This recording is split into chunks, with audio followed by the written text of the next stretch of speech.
Belakangan ini kita lihat anak-anak muda di Indonesia itu kreatif ya. Dengan modal seadanya, dengan ide kreatif mereka, mereka bisa mendirikan dan membesarkan perusahaan mereka.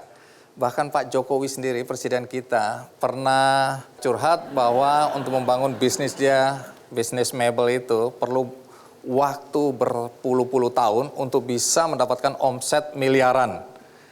Tapi anak-anaknya cuma jualan pisang, jualan martabak.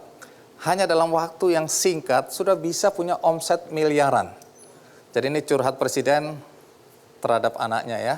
Tapi faktanya seperti itu. Banyak anak muda Indonesia yang kemudian sukses karena kreativitas mereka. Nah, hari ini saya ingin mengundang anak-anak muda yang luar biasa. Kita mulai dari Utari Oktavianti.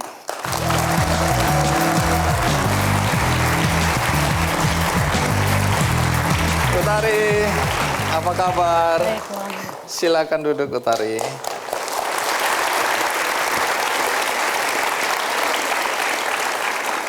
Umurmu sekarang berapa sih? Umur saya 25 tahun. Saya kan dengar kamu jualan ikan ya? Iya, jualan ikan online. Oke, ikan apa aja yang dijual? Semua jenis hasil laut. Sejak kapan jualan ikan ini? Idenya dari 2015. Waktu itu bersama dengan teman-teman kuliah, Iya. ingin membuat bagaimana caranya nelayan itu bisa mendapatkan pasar yang lebih baik. Oh, dimulai saat kuliah ya? Di masa-masa skripsi. Idenya Iya. muncul? Sebenarnya sudah berusaha bikin bisnis itu dari 2013 dengan ikut berbagai lomba. Tapi di 2015 akhirnya memutuskan untuk bikin bisnis yang memang sesuai dengan bidang kita gitu. Emang bidang kita ini Iya, apa? bidang kitanya dulu kita belajar manajemen bisnis telekomunikasi dan informatika. Jadi memang manajemen IT, tapi untuk industrinya kita pilih yang dekat sama kehidupan pribadi. Kita itu artinya berapa orang? Kita itu Kami bertiga, ya? kami Iya. bertiga. Bertiga. Ya. Ada teman-teman yang lain di sini? Ada di sini. Coba boleh lihat Ya, wajah-wajah jadi ada yang lain. Mas Farid sama Mas Indraka. Coba boleh berdiri? Oke, terima kasih ya. Dulu teman kuliah, Ya, saya punya Mas Farid. gagasan yang sama, Ya, bagaimana membantu nelayan. Betul. Terus lahirlah bisnis ikan online ini ya. Iya, betul. Namanya apa sih? Aruna Indonesia. Aruna, kenapa namanya Aruna? Itu dari bahasa Sanskerta sih. Artinya? Artinya matahari yang terbit. Matahari yang Iya, terbit. jadi memang kita. Berarti kepala saya ini bagaikan Aruna. Ya? Kepala saya bagaikan Aruna. Oh, keren juga daripada botak lu. Saya bilang, jangan bilang saya botak, saya Aruna. Matahari yang terbit. Bersinar-sinar dan menyilaukan. Siapa pembelinya? Kalau sekarang fokus market kita itu ekspor. Jadi Ekspor. iya, betul. Jadi ada beberapa seperti restoran di Cina, di Malaysia, di Vietnam. Tunggu.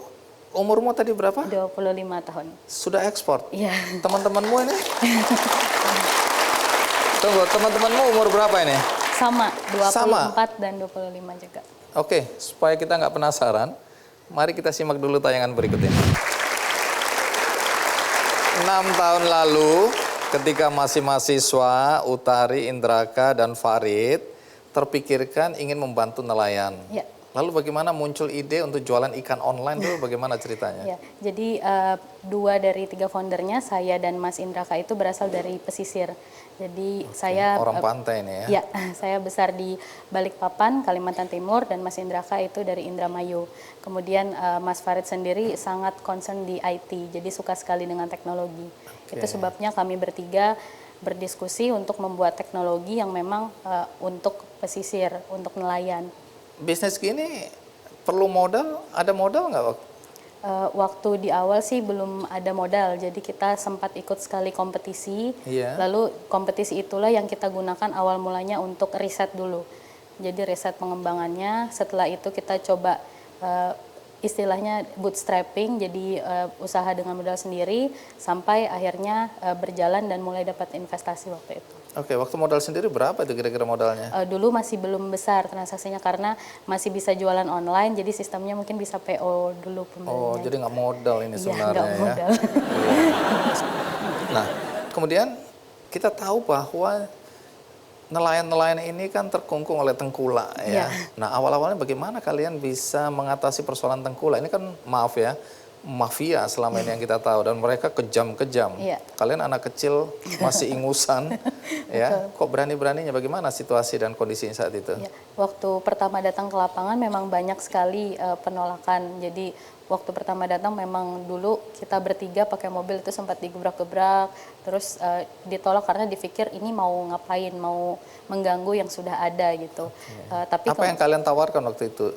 kita bilang kita mau, kita waktu itu bilang ke nelayan, Pak, ayo jual online nanti langsung Bingung dapat dia, harga ya? bagus. Bingung dia, Ini 6 kaget. tahun yang lalu loh ya. Iya. Kalau sekarang mungkin semua orang kenal Iya, ya, dulu- online gitu betul. ya. Yang dulu handphone belum ada, mungkin internet juga masih terbatas. Reaksi mereka bagaimana? Ya menolak, jadi udahlah Apaan lebih ini? nyaman jual seperti sekarang, nggak usah Oke.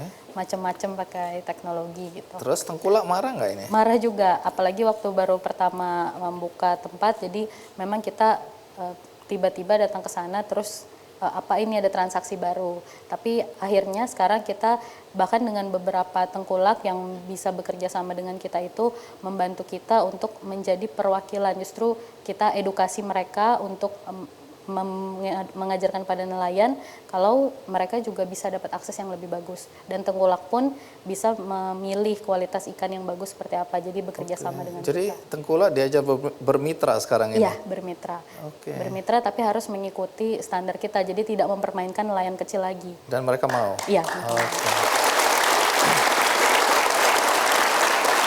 Berapa banyak jenis ikan yang dijual di Aruna ini? Kalau kita ada banyak sih, tapi memang rata-rata seperti Unggulannya? kepiting bakau, kepiting rajungan, ikan kerapu, lobster, kakap, kerang. Oke. Ikan tempe dan ikan ayam nggak ada itu ya? Iya, nggak ada itu. Ini pembelinya boleh perorangan atau harus perusahaan? Kita masih perusahaan sekarang. Oh, perusahaan. Jadi Iya. kalau saya pribadi mau beli 2 ekor ikan nggak bisa ya? Sekarang belum bisa. Oke. Oh, sekarang belum bisa, artinya Iya. nanti akan bisa? Mungkin, mudah-mudahan. Oke, jadi kalau perusahaan bagaimana Kalau mekanismenya? sekarang perusahaan yang mencari suplai ikan, mereka membuka aplikasi e-commerce Aruna. Lalu di situ biasanya mereka mengirimkan PO atau inquiry pemesanan, dan pemesan itu kita blast ke nelayan kita. Jadi ikan apa yang dibutuhkan, berapa banyak jumlahnya, Iya. dan dikirim kemana, Iya. itu baru kemudian ditawarkan ini ke semua nelayan atau kepada nelayan terdekat dari lokasi pengirim, lokasi alamat. Tergantung Atau potensinya, potensi jenisnya. Oh, oke. Ada di mana. Biasanya pesannya berapa banyak sih tiap perusahaan itu? 1 ton, 2 ton, ada juga yang mungkin skala besar gitu. Saya kemarin sama tim Kikendi kan makan-makan di Muara Baru. Nah, di situ kan ada pasar lelang ikan Iya, juga. iya. Orang-orang kan biasanya senang melihat fisik ikannya. Iya, betul. Nah, kalau di online gini, bagaimana orang yakin bahwa ikan yang dibeli itu bagus, berkualitas, tidak busuk dan lain-lain? Ya, jadi kalau memang menjualnya ke perusahaan, biasanya memang sudah ada standar kualitas yang disepakati bersama. Jadi dari situ kita mengirimkannya sesuai dengan standar yang Standar disepakati. itu. Lalu sampai saat ini berapa banyak dan dari mana aja nelayan yang menjual ikan mereka di Aruna online ini? Ya, jadi Aruna membantu nelayan untuk berkelompok, kemudian di situ kita edukasi cara penangkapan ikan yang sustainable, terus juga aplikasi IT, juga financial management. Itu sekarang ada sekitar 15 titik dari seluruh Indonesia. 15 titik dari seluruh Indonesia? Iya, betul. Oke, Tapi rata-rata memang sekarang di luar Jawa dan di Indonesia Timur fokusnya. Oke, kenapa begitu? Karena di luar Jawa dan Indonesia Timur itu supply chain-nya lebih kompleks. Di Jawa sendiri kan sudah lebih cocok untuk market. Sementara kalau di luar Jawa itu masih panjang rantai supply chain-nya, potensinya besar, dan nelayannya masih sangat banyak yang perlu akses market yang lebih bagus. Kalau bicara nelayan ini orang per orang atau koperasi atau kelompok? Kelompok. Jadi kalau akhirnya kami bertanya nih, apa kelebihan dari belanja ikan atau beli ikan di Aruna Ya. melalui online ini? Ya, kalau dengan Aruna sendiri kita langsung menghubungkan para pembeli itu langsung ke nelayannya itu sendiri. Jadi di satu sisi juga kita mengajarkan para nelayan bagaimana menghasilkan tangkapan itu yang sesuai dengan permintaan, apalagi ini khususnya ekspor. Iya. Jadi ada standar yang iya, ada standarnya. lebih tinggi dari biasanya ya. Betul.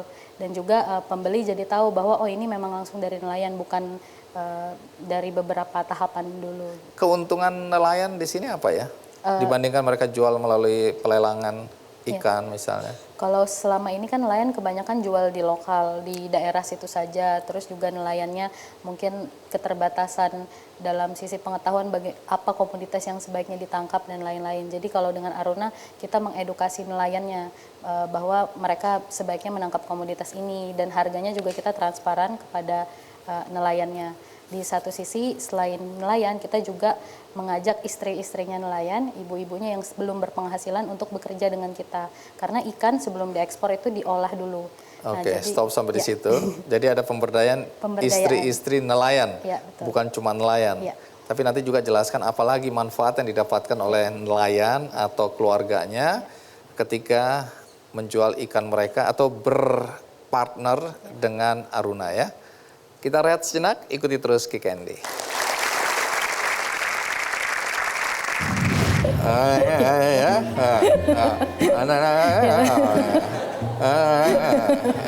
Oke? Ya. Oke.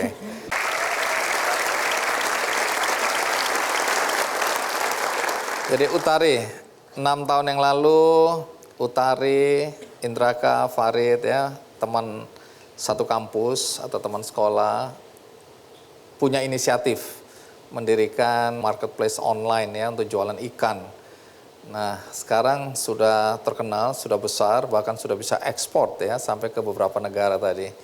Kalau boleh tahu, negara yang paling besar membeli dari Aruna mana ya?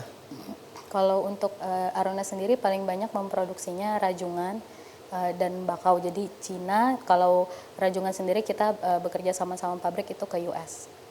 Oke, di sana dibuat apa? Rajungan itu kan kepiting yang bening itu, yang lembek itu ya? Mirip di Indonesia, mungkin di Indonesia sukanya makan sarden, tapi kalau di US itu makannya kepiting. Gitu. Oh iya, jadi saling tukar ya. Iya. Kita merasa bangga makan sarden, mereka merasa bangga makan kepiting. Rajungan yang kita nggak makan itu Iya. ya. Saya dengar ini ada 3 aplikasi yang sekarang menjadi pelayanan dari Aruna. Aplikasi apa ini ya? Kalau di Aruna sendiri kita ada aplikasi khusus untuk nelayan, kemudian ada e-commerce yang untuk pembelinya, juga ada analytics datanya. Nelayan butuh aplikasi ini untuk apa ya? Sebenarnya nelayan sendiri itu pakai aplikasi untuk mendata potensi atau tangkapan mereka.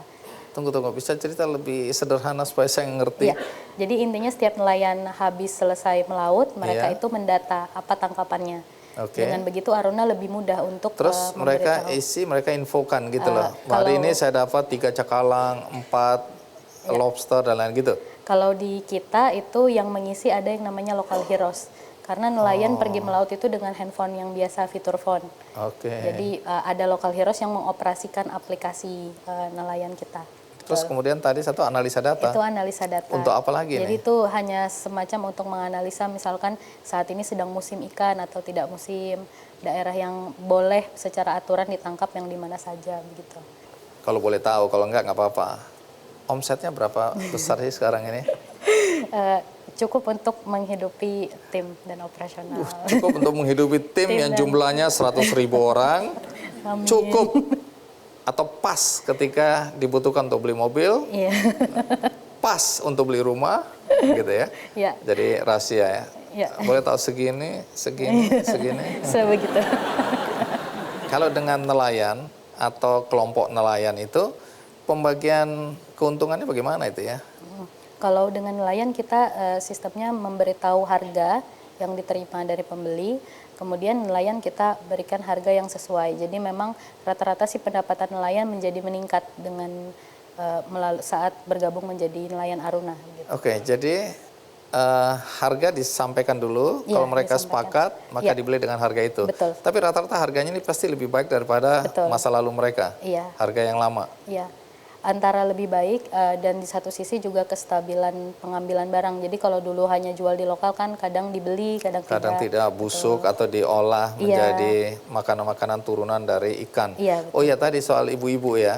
Ibu-ibu apa? Pemberdayaan ibu-ibu istri nelayan ini apa? Iya, betul. Jadi karena ikan itu sebelum diekspor harus ada sebagian yang diolah, itu kita mengajak ibu-ibu sekitar, biasanya sih istri-istrinya nelayan, untuk jadi wanita yang mengolah ikannya dulu. Gitu. Jadi mereka pun yang tadinya diolah jadi apa? Seperti contoh tadi yang kepiting rajungan itu jadi daging, atau misalkan seperti kepiting atau kerang itu dibersihkan dulu misalkan sebelum dikirim. Jadi itu yang membuat mereka mendapatkan tambahan pendapatan penghasilan. lagi. Ya. Oke, sekarang ada penghasilan. Katanya Aruna juga bekerja sama dengan beberapa kementerian ya? Betul. Kementerian apa aja? Ada beberapa kementerian seperti Kominfo, Kementerian Kelautan, kemudian Kementerian Desa juga yang mendukung Aruna di berbagai daerah. Gitu. Kerjasama bentuknya apa ya? Misalnya kasih contoh kalau salah satunya. untuk Kementerian Desa Tertinggal biasanya untuk kelompok nelayan yang tergabung di Badan Usaha Desa itu kita edukasi untuk menjadi nelayan Aruna. BUMDes gitu ya? Iya, begitu. Kalau boleh tahu nih penghargaan apa aja yang sudah didapat oleh Aruna nih? Saya dengar-dengar sudah dapat banyak penghargaan ya. Baru kemarin itu Aruna terpilih sebagai yang pertama dari Kementerian Riset dan Dikti itu memberikan penghargaan The Most Social Impact Startup di 2019. Kemudian kemarin ada di Singapura itu memberikan penghargaan sebagai Grand Winner Social Competition. Jadi udah internasional ya penghargaannya ya. Terus apa lagi yang sebelum-sebelumnya? Yang sebelumnya juga kita dari ASEAN ICT Award itu sebagai gold medalist mewakili Indonesia juga. Waktu itu mengalahkan Thailand dan Singapura. Kemudian waktu sebelumnya lagi itu sempat memenangkan kompetisi IT seperti hackathon seperti itu. Oke, jadi banyak sekali prestasi ini ya. Dalam usia yang masih muda ini. Nah, ini kan sekarang musim ya, investor mencari wah, mana perusahaan-perusahaan atau startup yang kira-kira menarik untuk diinvest gitu ya. Kalian masih perlu investor atau sudah merasa cukup? Sebenarnya untuk bisnis mungkin kita bisa berjalan, tapi memang karena kami ada visi untuk menambah banyak lagi titik nelayan untuk diakuisisi, itu diajak bergabung menjadi nelayan Aruna, kami ada rencana untuk investment nanti. Oh, jadi membuka diri ya? Ya, membuka menawarkan diri. Sahamnya? Iya. Tunggu dulu, ini harus ditutup. Berapa nih Lesa? Segitu. Berapa? Segitu ya? Iya. Nanti di belakang panggung ya? Iya. Oke, ke depan apa rencana untuk pengembangan usaha kalian ini? Iya, jadi memang rencana ke depannya Aruna masih ingin mengajak lebih banyak lagi nelayan di Indonesia untuk bisa bergabung menjadi nelayan Aruna, kemudian bertransaksi yang lebih baik. Aruna itu punya mimpi, jadi visi besar kita lihat Indonesia itu negara maritim, 70% negaranya adalah laut, tapi kita membandingkan diri dengan Cina, mereka negara manufaktur besar, mereka punya Alibaba, terus Thailand negara pariwisata besar, mereka punya Agoda. Kita punya mimpi Indonesia negara maritim bisa punya Aruna Indonesia.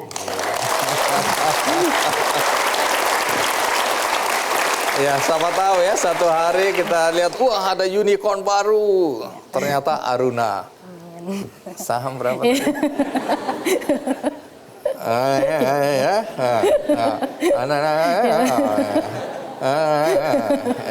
Oke? Oke. Baik, kita berikan aplaus untuk Utari dan teman-temannya ya. Semoga sukses. Dan berikutnya kita masih bertemu dengan anak muda juga ya. Sejak SMP dia sudah punya keinginan untuk membangun usahanya sendiri. Sekarang perusahaannya itu membantu modal ke perusahaan-perusahaan startup dan perusahaan-perusahaan kecil lainnya. Apa yang dia lakukan? Siapa dia? Saya akan rehat sejenak dan akan segera kembali. Ikuti terus Kikendi.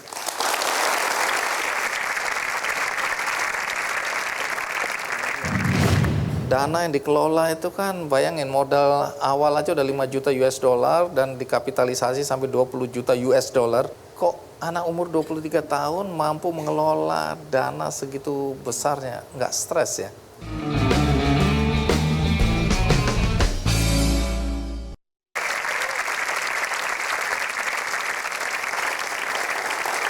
Sejak duduk di bangku SMP, dia sudah mulai berusaha. Usahanya unik juga, tapi gagasan awal dari keinginan berusaha itu datangnya ketika dia masih dalam usia yang relatif remaja. Sekarang, dalam usianya yang masih muda, dia juga membantu permodalan bagi perusahaan-perusahaan lain. Siapa dia? Mari kita sambut Gita Amelia. Gita, apa kabar Gita? Good, thank you Terima so much. kasih sudah mau hadir. Silakan duduk. Ya, terima kasih.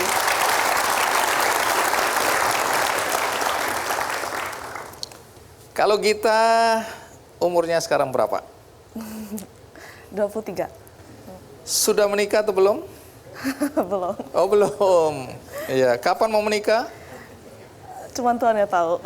Oh cuma Tuhan yang tahu. Masih sekolah atau sudah kerja? Sudah kerja.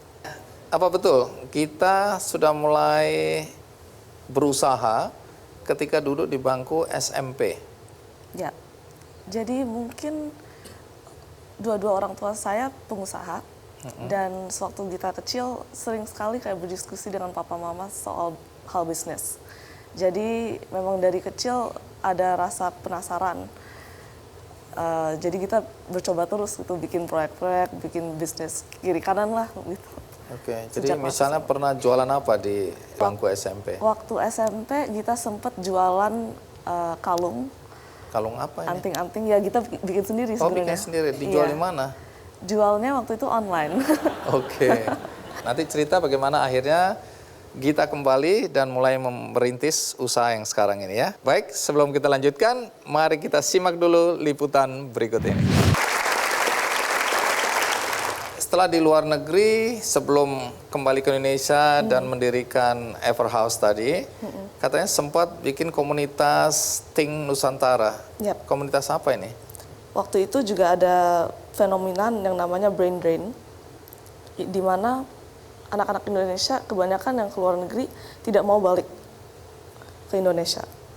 Kita bareng teman-teman kita bikin sebuah online media sama forum yang kita kasih nama Think Nusantara. Di Think Nusantara ini kita bisa berdiskusi dan kita bisa berdiskusi tentang soal-soal isu-isu Indonesia. Tujuannya apa ya? Tujuannya untuk melawan brain drain ini, fenomena brain drain. Karena kita memikirnya seperti ini.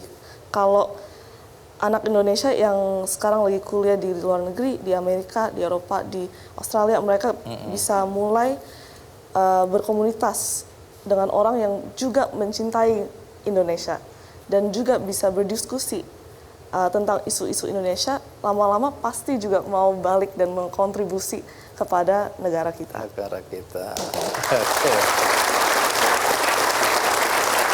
Lalu pulang ke Indonesia memang ada sempat bikin apa usaha smart gerobak gitu ya, gerobak pintar gitu ya. Itu waktu saya masih kuliah. Jadi smart gerobak adalah satu proof of concept, suatu tes yang kita menjalankan waktu kita di tahun kedua, mau naik tahun ketiga di Wharton. Kita bikin suatu konsep yang gerobak, ya udah kita taruh di satu industrial complex. Ini gerobak-gerobak Gerobak beneran, ya. beneran. Jualan apa gerobak ini? Jualan semuanya, jualan kopi, rokok, snacks. Terus bagaimana nasibnya nih? Karena ini kan masih kuliah ya. Ya, Terus? ya memang karena masih kuliah dan kita juga waktu itu sendirian coba-coba ya gitu.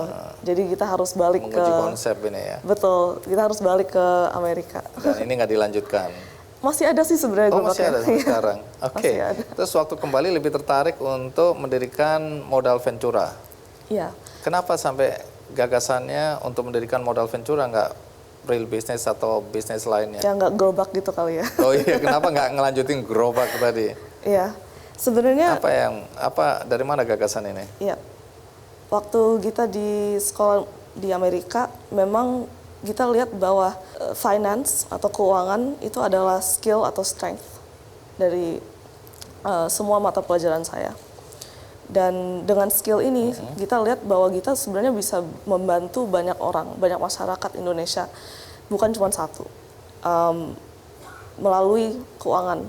Dan dari situ kita benar-benar jatuh cinta dengan yang namanya keuangan ini. Kita bisa magang di beberapa perusahaan investasi, di situ juga belajar banyak.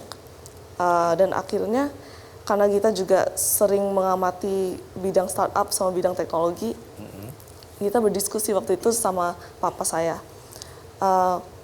Mengapa kita tidak memulai aja dengan angel investing?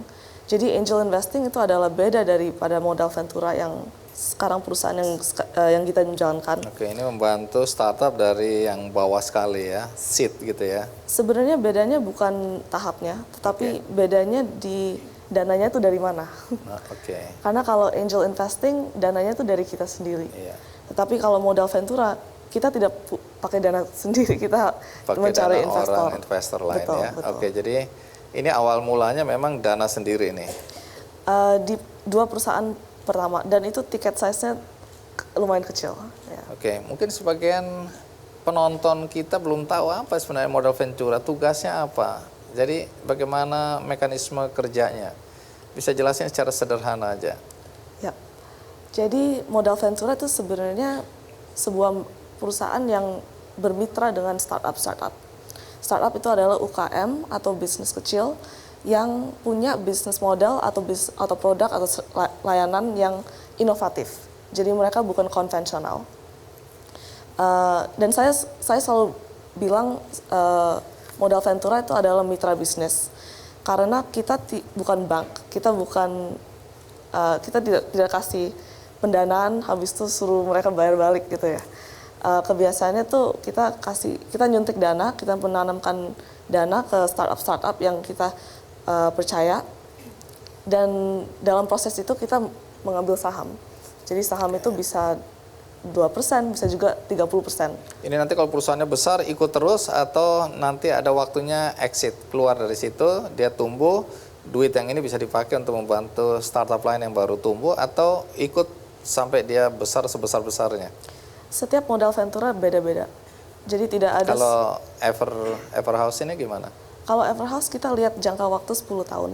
Oke. Tetapi dalam waktu itu kita juga harus assess setiap tahun apakah kita masih bisa mendukung startup ini atau enggak. Karena kadang-kadang kan shareholding itu mungkin ada investor lain atau mitra lain yang lebih strategis untuk perusahaan ini. Melanjutkannya. Kita bisa keluar. Dan dari situ ya memang kita harus keluar. Oke, jadi saham kita lepaskan. Betul. Oke. Menarik. Nanti kita akan dengarkan juga cerita tentang 2 perusahaan yang dibantu oleh Everhouse. Sekarang kita rehat senak, ikuti terus Kick Candy.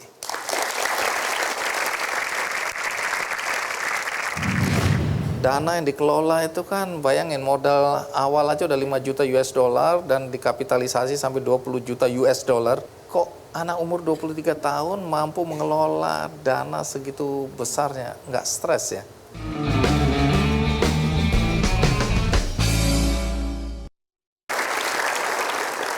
Terima kasih Anda masih bersama saya di acara Kick Candy dan masih bersama Gita Amelia. Ini sampai saat ini sudah berapa banyak perusahaan yang dibantu oleh Everhouse? Sekarang sudah 20 perusahaan. Kalau kita mau ajukan proposal atau kita mau jual sebagian saham kita ke Everhouse, kriteria utamanya apa sih? Jadi di Everhouse kita punya screening proses dan proses due diligence yang ketat sekali. Dan sebenarnya susah sekali mendapat modal ventura karena dalam 1 tahun aja sejak kita berdiri kita sudah men-screen 500 startup. Yang lolos? Yang lolos ya 10 itu dalam tahun pertama. 500 yang lolos 10? Bidang usaha apa yang diminati oleh Everhouse ini? Ya. Kalau bidang usaha kita lihat semuanya asal produknya inovatif. Tetapi yang soal kriteria memang yang paling penting itu foundernya sendiri. Jadi entrepreneur. Pengusahanya itu siapa? Ini harus perusahaan-perusahaan yang berbasis teknologi digital gitu-gitu atau UMKM juga termasuk di dalamnya? Kalau kita lihat secara modal ventura, sebenarnya ada modal ventura untuk setiap bisnis dan ada modal ventura untuk setiap tahap, setiap bisnis model juga, setiap industri juga. Kalau Everhouse? Kalau Everhouse kita sekarang memang fokusnya lebih ke bidang teknologi. Tetapi ke depannya ya who knows. Oke. Kalau lihat potensinya mungkin bisa juga ya. Betul. Ya. Nah, 2 di antara perusahaan yang sudah mendapatkan suntikan dana dan bantuan dari Everhouse, di sini sudah ada Adi Bangun dari Truk Kita. Ini perusahaan apa sebenarnya nih Truk Kita ini? Mungkin kebayang kali ya Bang ya dari namanya Truk Kita. Truk itu truk ya? Yes. Oke. Kita Aku dan Anda. Oke, Iya, jadi iya. truk kita ini apa? Perusahaan ini apa? Ya, mungkin saya bisa jelaskan truk kita itu sebenarnya konsepnya lagi-lagi marketplace ya, Bang. Marketplace berbasis teknologi, Iya. di mana kita mempertemukan penyedia jasa tracking. Biasanya itu individu yang punya 1, 2, 3 tracking, Iya. biasanya kelihatan parkir di pinggir Saya jalan. lihat di pinggir jalan, Benar. disewakan Iya, gitu. benar-benar. Oke. Itu kita gandeng, atau bahkan perusahaan kecil juga di bawah 30 armada mungkin sekelas CV kali ya, kalau boleh dibilang izin usahanya. Itu kita pertemukan dengan pengguna jasa tracking. Nih biasanya Oke, jadi yang mencari jasa truk dengan pemilik truk. Yes. Ini pemilik truk dari truk ukuran berapa sampai berapa itu? kalau saat ini kita fokusnya mulai dari, kalau istilah di lapangannya itu CDE ankle sampai truk trailer nih Bang. Jadi Oh, ada di truk kita ini. ada di truk kita. Kita sebutnya truk kita sih. Oke, ya. Anda dan saya pemiliknya. Benar, ya? benar, Iya. Pak. Truk Lewat kita, iya. Nah, ini kemudian apa antara pencari jasa dan penjual jasanya Iya. dipertemukan di situ. Iya, jadi itu tadi kan bagian dari penyedia jasanya ya, Bang. Iya. Tapi kalau untuk pencari jasanya ini kan sebenarnya dari kelompok usaha ya, walaupun baik besar maupun menengah maupun kecil nih. Tapi mungkin sebagian besar saat ini sebenarnya kelompok usaha yang di sektor consumer good nih Bang. Mulai dari makanan, apapun yang kita konsumsi dalam kehidupan kita sehari-hari deh gitu. Nah, ini berdiri udah berapa lama nih? Nah, kita baru saja sih baru beroperasinya itu Juni 2018. Oke, masih baru tapi sudah dipercaya. Benar. Ini yang 10 lolos dari 500 ya. Yes. Berarti Anda ini hebat ya. Saya nggak Beruntung sih. nyangka loh. Iya. Oh, beruntung. Oh iya, saya lebih percaya itu ya. Tunggu dulu. Bantuan apa yang Anda dapatkan dari Everhouse ini? Oke, jadi dari Everhouse kita pastinya yang paling jelas Suntikan itu modal kayak Bang Oke. ya. Tapi kan truk kita sendiri kan dibangun oleh para pendiri yang lebih teknikal nih sifatnya, yang Oke, dulu kuliah kurang pinter teknik. jualan program- lah ya. Iya, pinternya sih mungkin nge-coding, ngebangun Iya. produknya gitu. Nah, tapi kan karena kita di ranahnya itu bisnis to bisnis nih Bang, yang kita rasakan sangat dibantu itu sebenarnya di proses marketing, brandingnya yang kita boleh rasakan itu sebenarnya benar-benar keahlian dari Everhouse ini, Bang. Oke, itu yang paling dirasakan ya, yang paling selain dirasakan. modal tentu. Selain modal, Iya. mungkin bisa ditambahin juga sih seperti Gita bilang tadi, ini kita karena konsepnya ini lebih kayak mitra, jadi sebenarnya Everhouse bagi kita juga teman curhat nih, Bang. Oh, begitu ya, ya. Karena menjalankan bisnis kan bukan sesuatu yang mudah, ada naik Jadi ada turunnya. pendampingan ini, bukan cuma ngasih modal, habis itu Iya. selamat jalan, nanti Iya. kalau nggak untung awas, kalau untung ya bagian. Tapi nggak ada pendampingan itu ya? Ada pendampingan, Emang ada. punya tenaga-tenaga untuk mendampingi kita? Ya. Oke.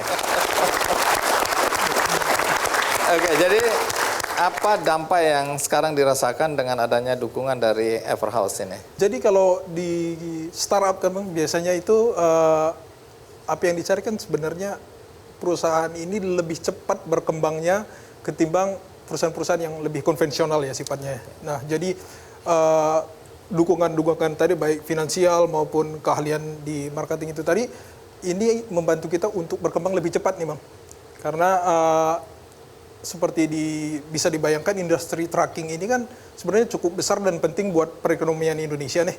Nah, jadi kecepatan untuk berkembang itu sangat-sangat esensial. Nah, di sini nih kita dibantu oleh Everhouse pastinya dan kita secara spesifik di sini.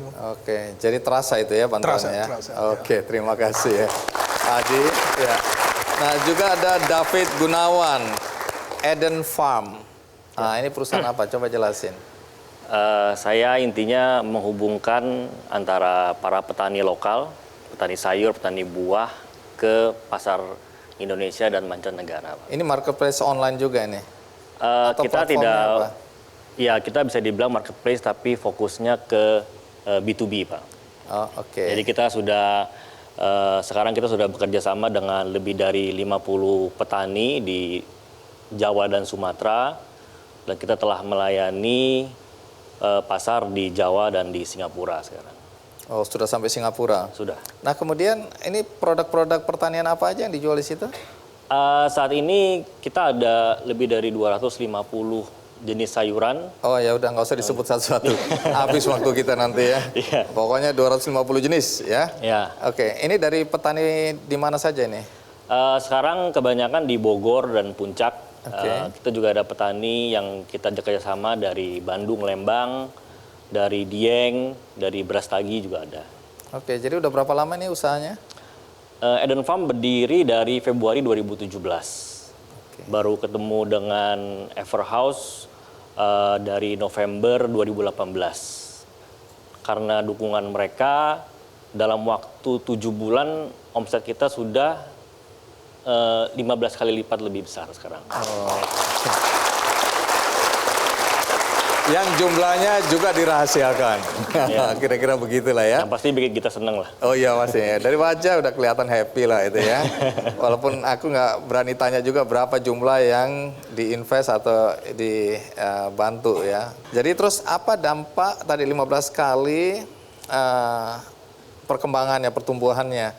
Tapi dampaknya kalau saya lihat ada visi juga di Everhouse ini bagaimana agar perusahaan-perusahaan yang dibantu juga berdampak ya bagi lingkungannya. Tapi dampak langsungnya kepada para petani apa? Kita telah berhasil menaikkan pendapatan petani yang kita kerjasama paling tidak 2 kali lipat sekarang. Jadi mereka ini biasa, mereka bingung mau jual kemana, mereka bingung mau tanam apa. Gitu. Misalnya dari kakeknya sudah menanam kentang di Dieng. Terus begitu. Sampai ke Padahal sekarang. pasar kentang udah lagi Ya, walaupun jenuh. permintaannya tidak sebanyak dulu lagi misalnya, atau sudah banyak daerah lain yang masih kentang juga.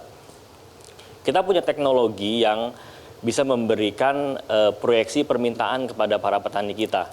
Jadi mereka tahu mau tanam apa, dan kita kasih mereka jaminan pembelian. Kita beli mereka dengan harga lebih mahal, 2 kali lipat ataupun lebih gitu ya. Tapi mereka harus janji sama kita. Mereka kasih barang ke kita harus yang bagus. Kita mengedukasi mereka dengan cara barang jelek itu kita nggak mau terima. Boleh tahu sedikit ya, dalam usia 23 tahun ini ya, dana yang dikelola itu kan bayangin modal awal aja udah 5 juta US dollar dan dikapitalisasi sampai 20 juta US dollar. Kok anak umur 23 tahun mampu mengelola dana segitu besarnya, nggak stres ya? Kalau stres sih, saya rasa setiap bisnis punya tantangan sendiri. Jadi tantangan ini memang adalah tantangan untuk setiap pengusaha modal Ventura. Dan saya lihat bahwa asal kita fokusnya kepada impact, dampak yang kita membuat di masyarakat maupun Indonesia atau mungkin di Asia Tenggara gitu ya, we can just keep on going. Jadi fokusnya mungkin di situ ya. Oke. Seperti itu. Baik, terima kasih kita. Terima Kita berikan kasih. aplaus sekali lagi untuk kita. Ya. Sukses selalu. Ya. Nah, tamu kita berikutnya, anak muda juga tentu. Gagasan untuk menjadi pengusaha berangkat dari perceraian kedua orang tuanya. Dalam usianya yang masih muda, dia ingin jadi orang kaya. Karena ada cita-cita yang ingin dia wujudkan. Apa itu? Ikuti terus Kick Andy. Saya sering lupa bahwa saya sudah menikah. Harus rajin minum susu. Itu, ya.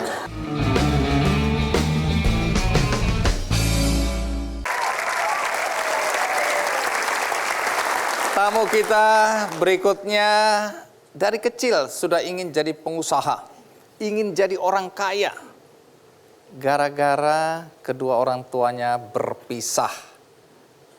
Dia merasa cita-citanya akan terlaksana kalau dia jadi orang kaya.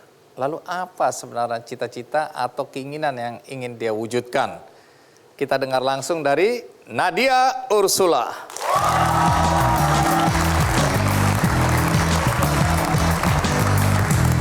Nadia, apa kabar Nadia? Baik sekali. Baik sekali. Oh, bukan cuma baik, baik sekali. Makasih Bang udah diundang. Oh iya.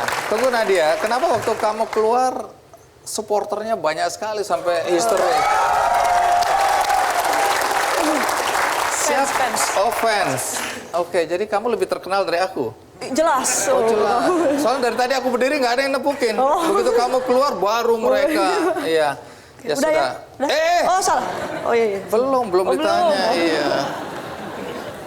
Oke, kalau Nadia umur berapa sekarang? 22 tahun. Masih sekolah atau sudah kerja? Sudah kerja. Bekerja di mana? Perusahaan sendiri. Perusahaan apa ini? KS Group. Di bidang makanan sama minuman. Oke, kenapa namanya KS kok kurang gimana gitu KS? Kalau boleh minta saran mungkin kick susu gitu. KS. Ah, ide bagus. Oh, ide bagus ya. Nah, itu pasti bapak-bapak yang beli semua. Nah, KS karena awalnya jualan susu. Ya, jualan susu Oke. murni sapi. Iya. Namanya rencananya klinik susu. Oh, tapi Tapi karena nggak boleh, ya maksudnya perizinan susah, Oke. nggak boleh pakai nama klinik, Pemeriksaan jadi kesehatan. disingkat aja KS Group. Nadia memang dari kecil punya cita-cita untuk jadi pengusaha. Ya, Dari kapan itu punya keinginan jadi kelas pengusaha? 6 SD. Kenapa ingin jadi pengusaha? Kenapa nggak ingin jadi host acara televisi misalnya? Waktu kelas 6 SD searching di Google, jadi di searching orang terkaya. Orang terkaya. Di dunia nomor 1 sampai 10 hasilnya riset pengusaha. Ya awalnya pengen banyak uang sebenarnya dari dulu, dari kecil. Kenapa ingin banyak uang? Karena kan basic saya broken home. Ya, saya pisah dari kelas 2 SD sama, jadi saya tinggal sama papa saya. Iya. Saya punya adik satu, tinggal sama mama saya di Manado. Ini waktu orang tua berpisah, Nadia umur berapa? Oh, kelas 2 SD. Nanti ceritanya belakangan. Iya. Sekarang kita lihat dulu tayangan berikut ini. Orang tua berpisah ya. Ya. Adik ikut ibu. Nadia ikut ayah. Ya. Pekerjaan ayah waktu itu apa? Waktu itu masih belum dapat kerja sebenarnya. Oke, jadi biaya hidup siapa yang tanggung? Nenek, masih nenek. Oh, oke. Terus nggak bisa melanjutkan ke perguruan tinggi. Iya, nggak bisa. Berhenti SMP. Terus katanya langsung kerja ya berarti ya? Langsung kerja. Kerja di mana? Kerja di perusahaan marketing itu. Kabarnya ya. Itu posisi Nadia di perusahaan itu makin lama makin bagus secara karir ya. Ya. Tapi memilih untuk berhenti. Ya. Kenapa? Jadi waktu itu tuh jadi ada posisi paling tinggi manajer. Orang buat jadi manajer butuh 2 sampai 5 tahun. Iya. Tapi karena saya pengen kaya. Oh, jadi usahanya lebih keras. Ya, usahanya lebih keras. Orang lain kerja 8 jam, saya kerja 16 jam. Jadi saya manajer 8 bulan waktu itu. Langsung jadi manajer. Ya, 8 bulan. Baru 8 bulan. Ya. Jadi 3 bulan kemudian saya nikmatin gajinya, ya saya langsung keluar. Memang udah rencana sebelumnya masuk kerja di sini, pokoknya setahun aja. Pokoknya setahun saya harus sukses, saya punya modal banyak untuk saya buka usaha. Usaha apa ini? Susu. Susu. Ya, awalnya Coba cerita. Ini ketemu teman-teman. Siapa tahu di namanya? Bang Toga sama Hani. Toga sama Hani. Ya. Orangnya ada di sini? Ada. Mana? Toga dan Hani boleh berdiri? Oke. Ya. Baik. Terima kasih karena mereka dua punya cerita juga ini ya. Ya. Nah, tunggu dulu. Ini punya keinginan bisnis susu. Kenapa memilih susu? Jadi saya pengen coba hidup sehat.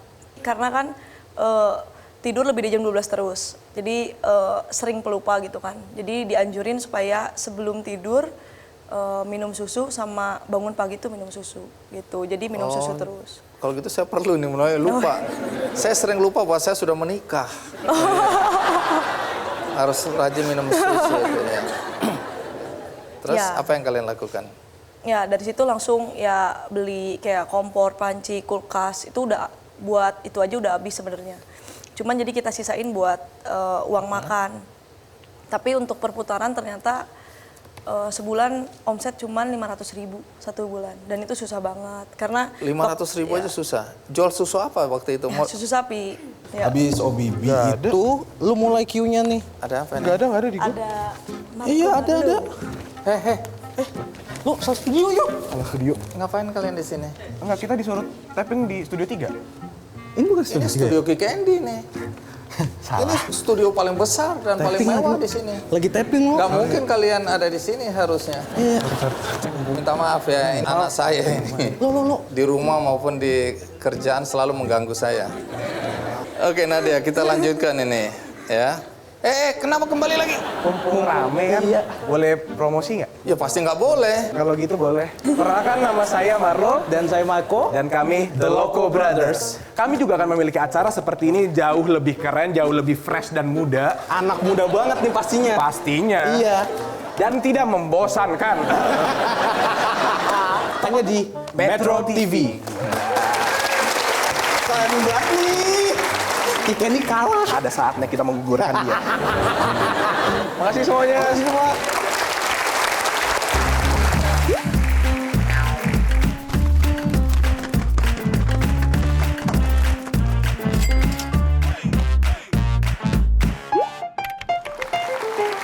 Oke Nadia, kita lanjutkan ini.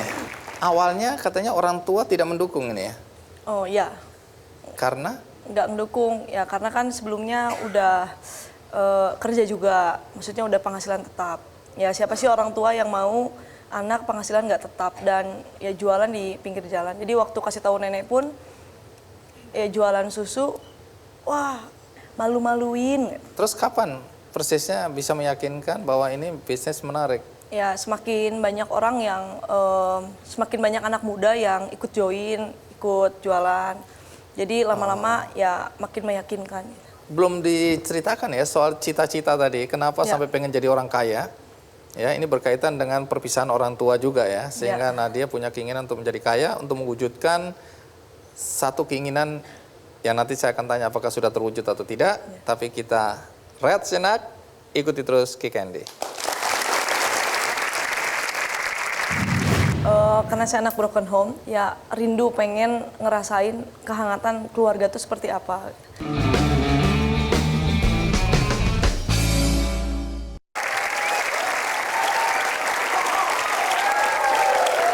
Ya, Nadia, sekarang kan udah jadi pengusaha nih. Ya. Produknya apa aja nih? Ini kalau kita lihat di sini, tadi kan cerita tentang produknya adalah produk susu ya. Tunggu dulu, ini kok ada keripik singkong. Ya. Dari mana susu bisa jadi keripik? Oke, jadi awalnya kan susu. Iya. Susu cuma tahan 4 hari karena kan pure milk tanpa campuran air kan. Oke. Nah, di situ di luar kulkas cuma tahan 2 jam. Nah, di situ kita mikir ya tahan yang lebih lama apa? Yang masih berbau susu yaitu yogurt kan. Oke. Dia bisa tahan 1 bulan dalam freezer, tapi di luar juga cuma 4 jam. Nah, untuk dikirim ke luar negeri masih nggak bisa. Oh, ini sudah ada rencana ekspor sejak awal. Ya, Oke, jadi terus? apa ya? Dan awalnya mau jual keripik tahu yang dulu pernah saya buat. Oke. Oke, cuman susah memproduksinya, jadi lama juga. Saya main ke Garut, di rumah Hani selalu disajikan singkong. Dan singkong tuh di Garut tuh dibuang-buang lah gitu. Dan saya lihat, coba bikin keripik singkong. Muncul dari sesuatu yang dianggap nggak berguna, Ya, kemudian diolah menjadi produk yang seperti ini sekarang ini. ya. Oke, menarik ya. Jadi apa yang terjadi dalam kehidupan sehari-hari bisa jadi ide kreatif di situ. Ya, peluang kan didapetin dari ketika kita hidup sehari-hari. Ini dijual di mana nih produk-produk ini? Dijual kalau yang ini masih di 3 kota. Oke, di Jadi di Indonesia. Bandung, Surabaya sama Bali. Karena kita punya 3 kantor di situ. Oke, terus? Tapi kalau yang Kaseftos ini, yang keripik ini, dia udah ke luar negeri juga. Ini baru akhirnya? Ya. Akhirnya dijual di luar negeri. Ya, ini baru setahun sebenarnya. Jadi Di mana? untuk perizinan kan susah. Iya. Baru dapat izin tuh 1 bulan yang lalu. Jadi sebelumnya sebenarnya udah ada yang pesan untuk ke China, Bangladesh dan lain-lain. Cuman perizinan susah. Alhasil baru dapat 1 bulan yang lalu, ya langsung dikirim gitu. Kemana? Jadi ke Singapura baru Singapura sama Malaysia. China sama Bangladesh baru. Orang tua tidak mendukung awalnya ya. Nah itu juga dialami oleh Toga dan Hani ya kelihatannya. Coba Hani cerita dulu Hani, apa yang terjadi? Jadi Hani kenal Nadia ini teman Ya, teman main atau teman apa? kenal dari kerja. Terus kabarnya keluargamu juga kecewa ya waktu akhirnya kalian merencanakan jualan susu, enggak? iya sempat nggak ngedukung juga. Oh, nggak mendukung Iya, juga. sempat diajak pulang kan waktu itu pas bikin susu itu kan di rumah Kanadia kan. Di situ kita produksi, terus udah gitu ya disuruh pulang aja. Karena emang pas kerja bareng-bareng, kebetulan Kanadia kan leader aku di tempat kerja. Keluar bareng, terus bikin usaha susu ini, nah nggak boleh. Karena emang penghasilannya nggak nentu, gitu. Izin baik-baik, diizinin cuman 2 bulan aja waktu Oke, dulu. kalau gagal balik. Iya, Tapi pokoknya- ternyata berhasil. Ya, ternyata berhasil sampai sekarang diizinin. Wah. Jadi apa komentar orang tua setelah sukses gini, apalagi produknya keren-keren begini, apa kata orang tua sekarang? Ya, semangat aja gitu. Terus semangatin, malah yang tadinya nggak boleh, malah support abis gitu. Iya, begitu Support pulang ke sana, Garut, gini. jangan pulang, ayo balik ke Bandung. Iya gitu. Oke, nah kalau Toga gimana? Karena sama juga ya, katanya orang tua kecewa juga anaknya jualan susu ini ya. Nah, waktu aku jualan susu kan kita bingung pemasarannya gimana. Kalau Instagram atau apa itu kan nggak ada uang buat apa namanya itu, ya hanya bayar artis gitu buat megang produk kita. Cuman kita Kamu tinggal bayar aku kan gampang. Oh, malah nggak laku ya. dulu door to door, ya udah gimana caranya produk kita dikenal orang. Nah, waktu kita door to door, adiknya mama ngelihat si Toga jualan susu, malu-maluin katanya. Dari pintu ke pintu. Iya. Terus? Malu-maluin, ditelepon lah mama. Akhirnya mama nangis. Kenapa kamu ninggalin kerjaan katanya? Udah bagus, udah capek-capek kata gitu. Udah mama percaya aja. Aku itu udah dewasa, nggak anak kecil lagi. Oke, terus tetap aja orang tua kecewa ya. Tetap aja akhirnya mama itu mutusin seminggu nggak ngubungin aku. Karena dia kecewa sama aku. Terus kamu tetap nekat. Tetap nekat. Bahkan sekarang mama bilang, maaf kemarin mama nggak ngerti kamu ngelakuin apa. Pasti orang tua bangga lah ya. Oke, terima kasih Toga. Nah, kembali ke Nadia. Ini kan kembali kenapa dulu kamu ingin jadi pengusaha, ingin kaya, karena ada sesuatu yang kamu ingin wujudkan berkaitan dengan perpisahan kedua orang tua. Ya. Boleh tahu apa yang menjadi motivasi kamu untuk jadi kaya waktu itu? Ya, karena saya anak broken home, biasanya rata-ratanya ya rindu pengen ngerasain kehangatan keluarga itu seperti apa. Jadi dulu saya cuma pengen ngerasain di satu rumah tuh ada papa, ada mama sama adik gitu. Jadi ngerasain punya ibu tuh seperti apa, ngerasain kalau ngambil rapot tuh sama mama gitu, pengen gitu ngerasain. Jadi itu yang kamu nggak bisa rasakan karena orang tua berpisah ya. Iya. Ibu membawa adik, kamu dibawa oleh ayah. Ya. Terus? Ya, ternyata sampai SMA masih belum kewujud. Jadi udah jualan juga. Jadi apa yang kamu inginkan waktu itu untuk jadi orang kaya supaya? Ya, supaya saya bisa ngajak mama sama adik saya pulang ke Bandung. Saya bisa biayain ke Bandung dan Berkumpul kembali. kumpul di satu rumah. Sekarang udah terwujud nggak cita-cita itu untuk mendatangkan adik dan ibu? Bersyukur udah ada di sini. Oh, mana? Oh, oke. Ayah ada? Ada itu. Ayah boleh berdiri, ayah. Oh, akhirnya. Baik, baik. Nah, ke depan apa yang ingin dikembangkan berkaitan dengan usaha yang sudah kalian rintis bertiga ini? Saya pengennya ciptain terus produk dari daerah-daerah dan saya naikin bisa jadi ke mancanegara, bisa diperkenalkan produk-produk daerah tuh ya bisa terkenal gitu di luar negeri. Dan tujuan buat produk sih itu, tapi kalau tujuan untuk diri saya pribadi, cita-cita saya dulu untuk ada mama sama ada adik dan bisa ngumpul satu keluarga. Hari ini cita-cita saya berubah, jadi gimana caranya saya suksesin tim yang ada di bawah saya. Oke. Baik. Kita doakan ya agar apa yang dicita-citakan Nadia dan tentu saja Toga serta Hani bisa sukses. Baik, terima kasih Nadia sudah mau berbagi cerita dengan kami di sini ya. Sekali lagi doa kami untuk Nadia dan teman-teman ya. Nah, supaya kita bukan cuma mendengarkan cerita tentang produk yang dibuat oleh KS Group, ya ada beberapa produk. Maka hari ini Nadia dan teman-teman ingin membagikan produk-produknya ya. Apakah semua sudah menerimanya? Sudah. Apakah semua bahagia?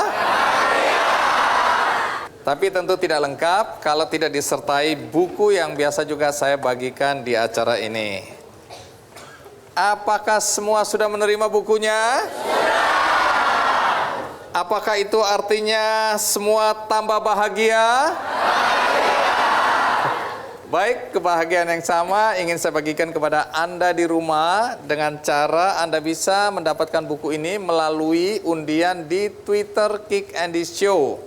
Dan juga Anda bisa mendapatkan berbagai informasi di Instagram maupun Facebook Kick Andy Show dan di website kickandy.com.